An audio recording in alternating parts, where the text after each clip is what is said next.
Since House Democrats took the gavel in January, they've been battling the president on a number of issues. His tax returns, the president's emergency declaration for that wall funding, of course, going around Congress in the process, and there are also multiple investigations, as you know. Congressman Hakeem Jeffries, he's been right in the thick of most of these fights. The New York Democrat, he serves on the House Judiciary Committee, and he's also chairman of the Democratic Caucus. Our own Dominic, he caught up with Jeffries just this afternoon.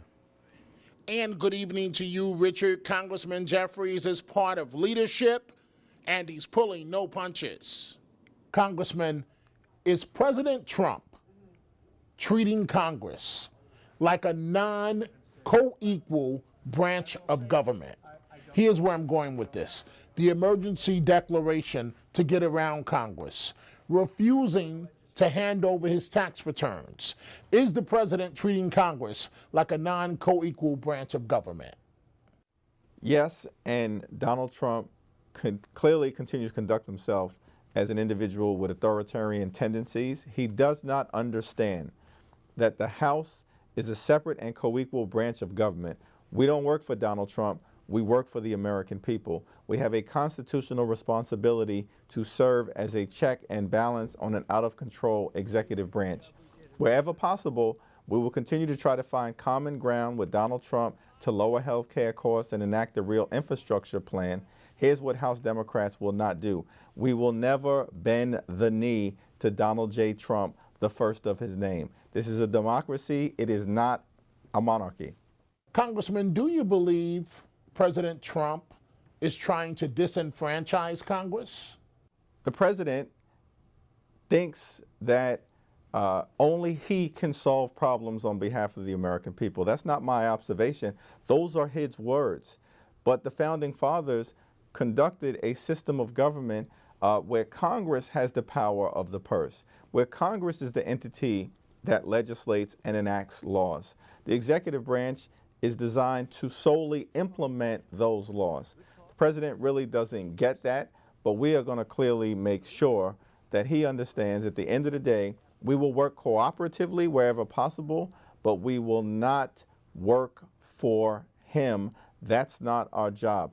That's not the Hakeem Jeffries playbook. That's not the Nancy Pelosi playbook. That's the James Madison playbook. Is President Trump using 9/11 as a political wedge issue? It's really unfortunate that the president continues to try to exploit September 11th to promote fear and peddle hate as it relates to a political strategy that he seems to have consistent with his xenophobic behavior. The president on September 11th conducted an interview where he made light of what had just happened and the fact that thousands of people died when the two towers collapsed by saying he now had the tallest building in Lower Manhattan. He is not in a position to exercise the moral authority to criticize anyone about September 11th comments. Congressman Jeffries, House Democrats are now issuing subpoenas for Deutsche Bank and other financial firms that have done business with President Trump.